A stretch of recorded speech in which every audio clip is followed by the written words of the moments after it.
El comunicado de la unidad de septiembre 1.1 establece que hasta el jueves 30 de este mes designará su candidato único y que luego analizará las encuestas pertinentes. Sus miembros lo decidirán por consenso o votación. Cintia Viteri, precandidata presidencial del PSC en la unidad, buenos días. Buenos días. Bienvenida a Contacto Directo. Gracias por la invitación. Buenos días a quienes nos escuchan esta mañana. Al respecto, el pasado lunes 5 de septiembre, Alfredo Serrano, director ejecutivo del PSC, declaró para Diario Expreso que están esperando una reunión de la directiva nacional con las provinciales para que se puedan enterar en qué consiste el acuerdo en cuanto a provincias. Y añadió, hubo un pedido hace un mes todavía sin respuesta para enterarnos de la alianza y el mecanismo de implementación para la designación de las listas provinciales, que es lo que más inquieta. Esto pues es vital. Los candidatos provinciales son electores regionales que impulsan la candidatura presidencial, así como la presidencial impulsa también a esos electores. ¿Ya hubo la reunión? ¿Ya se despejaron las dudas? Absolutamente, Alfredo, en eso no hay problema. El partido está sumamente unido, nos hemos reunido. Es más, todos los acuerdos de la unidad se enteró todo el mundo. Esto no es de ahora, es desde hace un año. Pero si había alguna duda, está totalmente aclarada. Las cosas están en orden. Su candidatura por la unidad aparentemente está asegurada, por lo que dijo aquí Paul Carrasco, el otro precandidato. Escuchemos. Nosotros estamos claros y decididos a que dentro de la unidad vayamos a una candidatura presidencial, o de no tendría sentido. Hay sectores que están apostalando el tema de la legislatura y yo sostengo que lo que hay que hacer es tener un ejecutivo fuerte con una asamblea que trabaje, por un lado, las reformas constitucionales, por otro lado, ayude al ejecutivo a resolver el país. Las dos cosas tienen que darse, pero a veces me da la impresión de que en este país hay algunos sectores que no quieren llegar a la presidencia y prefieren la parte legislativa. En nuestro caso queremos llegar a la presidencia, por eso estamos con Cintia Viteri. Bueno, él está con Cintia Viteri, pero todo depende de las encuestas. ¿Hará un consorcio de encuestas o utilizarán las de Informe Confidencial y Market, que son las que usualmente utilizan el PSC y Jaime Nebot? Las fuentes son diversas, Alfredo. Cada uno puede hacer las encuestas que corresponden y presentarlas en el centro de la unidad. Le dimos la bienvenida a Paul Carrasco como un hombre valioso, frontal, que tiene las ideas claras de cómo sacar también este país adelante. Somos un buen equipo. Somos un equipo que va a responder en los diferentes frentes, desde el Ejecutivo y el Legislativo. Este ejercicio de la mesa de la unidad no se ha visto nunca en la era política del Ecuador. Ahora, personas de diferentes partidos, regiones, ideologías, podemos sentarnos en una mesa. ¿Qué fácil? No, no es fácil, es complicado, pero que tenemos la visión directa a lo que queremos para este país, la libertad, la democracia y el desarrollo económico y productivo, eso nos mantiene unidos, eso nos mantiene fuertes. Por su trayectoria, Jaime Nebot es la figura sobresaliente en la unidad. Entonces, el candidato a presidente ni tampoco asambleísta está representado por usted. Pero más allá de los méritos de Cintia Viteri, no es lo mismo que Nebot no sea candidato como esperaban Mauricio Rodas, Paul Carrasco, Ramiro González o Franco Romero. ¿No debilita esto la unidad? En lo absoluto. Tenemos una candidatura, al menos en este momento, dos sobre la mesa, que son candidaturas fuertes. El alcalde Jaime Nebot lo dijo antes, lo dijo durante y lo dijo después. No entiendo la sorpresa de algo que nunca fue sorpresa. Es más, está apoyando decididamente este proceso porque a través de este apoya al país, a la nación, más directo. Más allá de cualquier acuerdo en temas legislativos, que le repito, Alfredo, pasarán por cualquier acuerdo legislativo, pasarán por encuestas dentro de la mesa de la unidad, sean para la nacional, sean para las provinciales, sean en materia... O sea, no solo para presidentes, también para asambleístas. Todos. Mi nombre está puesto en la mesa y está sujeto a encuestas. El nombre de Paul Carrasco está puesto en la mesa, está sujeto a encuesta. Los nombres de los aspirantes, que pueden haber muchos para un solo cargo, están sobre la mesa y están sujetos a encuestas. En democracia, las cosas o los puestos se ganan con la confianza popular. Cuando no hay elección, se puede preguntar a la gente cuáles de esos nombres son los que considera pertinentes para encabezar listas, ya sean nacionales, provinciales o la principal elección, que es la de presidente y vicepresidente de la República. El proceso avanza, el proceso está bien, el proceso está sólido, y está sólido porque lo que sucede en el país está muy distante de las... Ahora, pero volviendo a las encuestas, ese procedimiento ha sido siempre utilizado por el PSC y es en verdad muy práctico.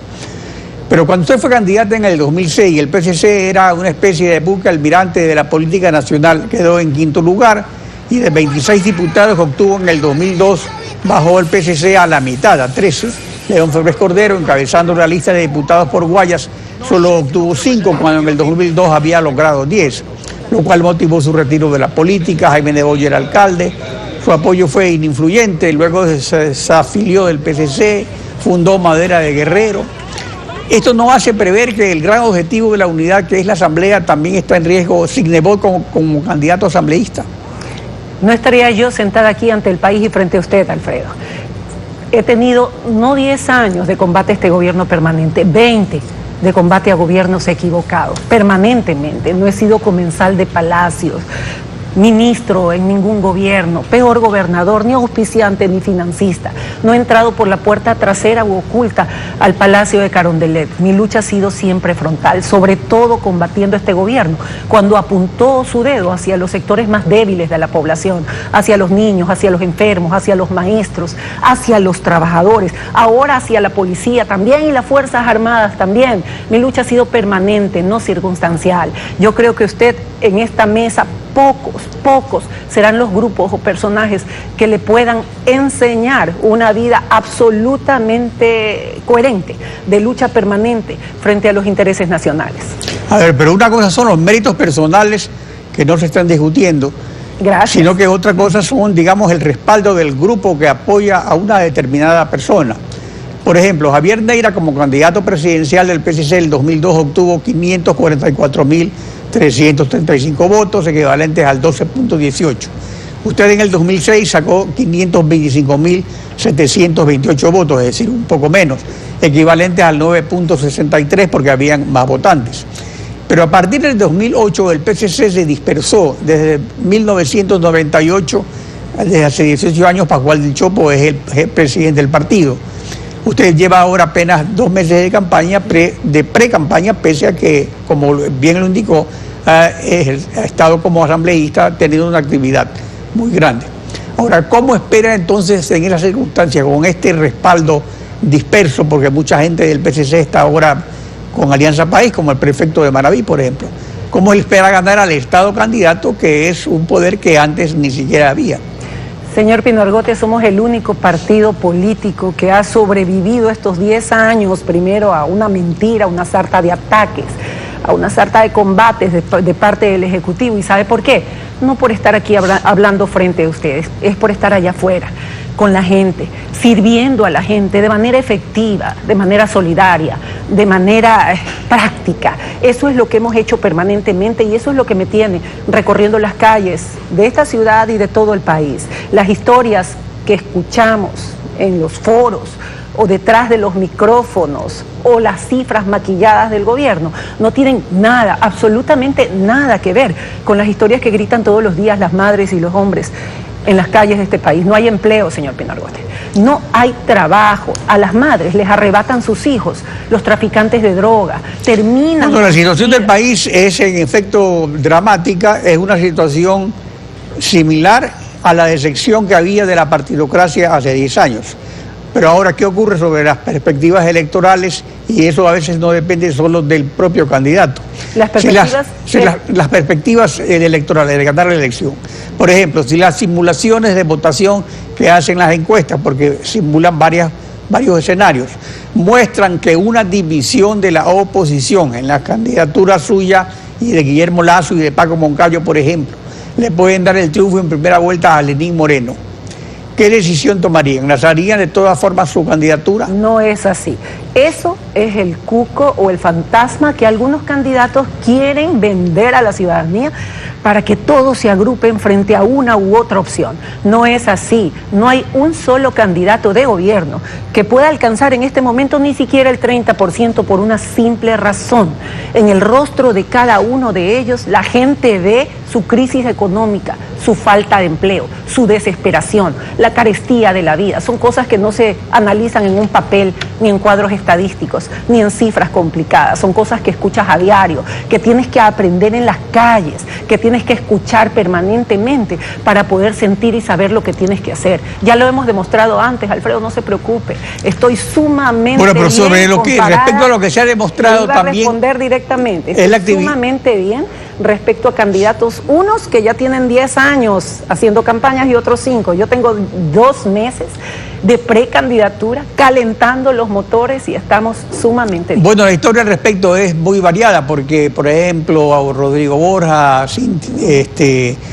participó varias veces bajo su teoría. Y ganó, y finalmente salió presidente. Chito Durán también fue lo mismo, o sea, Abdala Bucaram también fue igual. Es decir, que hay casos y hay otros que a la primera ganan. La gente responde a la acción. Nosotros hemos Pero respecto, por ejemplo, a lo que está pasando actualmente en el país, usted señala que es muy activa como asambleísta, pero ahora mismo hubo la cuestión de los Panama Papers.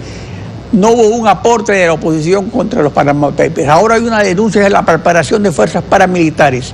Y en la asamblea la oposición parece que no conoce el asunto. Bueno, usted debe saber que yo estoy con licencia sin sueldo dentro de la asamblea porque mis recorridos no le deben costar al Estado. Pero eso no obsta mi posición y mi denuncia frente al país. Lo que viví en Venezuela, Alfredo, paso a paso en las calles de Venezuela, veía delante de mí la sombra de Ecuador, el hambre, la represión, el odio, los grupos formados por civiles armados y la fuerza pública politizada trataban de callar el hambre a punta de patadas. ¿Qué estamos viviendo en este momento, Alfredo? Rápidamente, de repente, armas sin una explicación clara. Luego, un video donde se entrenaban a civiles con la presencia, y eso sí es grave, de asambleístas y funcionarios de este gobierno, de asambleístas y asesores de este gobierno, sin explicación clara alguna. Y por otro lado, una resolución de una jueza, Alfredo, que manda a un entrenamiento, es decir, a un adoctrinamiento de las Fuerzas Armadas respecto de a quién le deben obedecer, es decir, al presidente de la República, politizando las Fuerzas Armadas. Cuando se les acaban los votos, vienen las botas, pero eso no se va a dar aquí. Ecuador no se va a convertir en otra Venezuela. Los militares, la policía debe estar tranquila, debe de estar serena, debe respetar lo que dice la Constitución porque son garantes de la libertad, la democracia y derechos.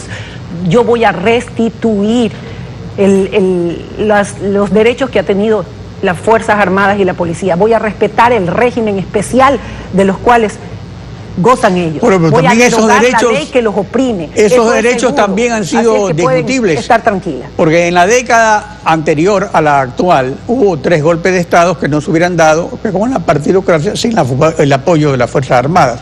En la década de la Revolución Ciudadana, las Fuerzas Armadas han estado en Petroecuador, las Fuerzas Armadas rescataron al presidente del 30S.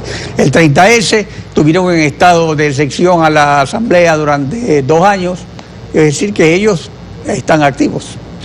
Están activos, señor Pinorgote, después de tanta agresión, de tanta humillación, de tanto trabajo para dividirlos y politizarlos.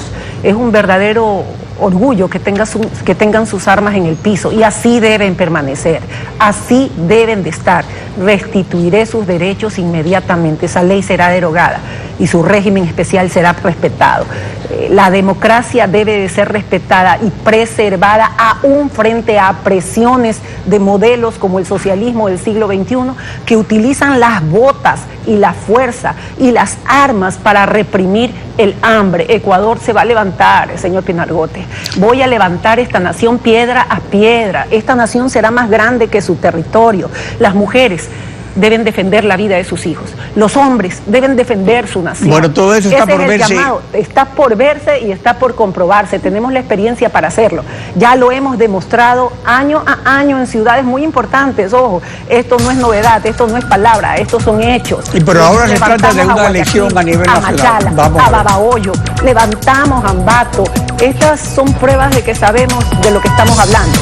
Que sabemos cómo levantar una nación y que lo haremos. Esta nación nunca será como Venezuela.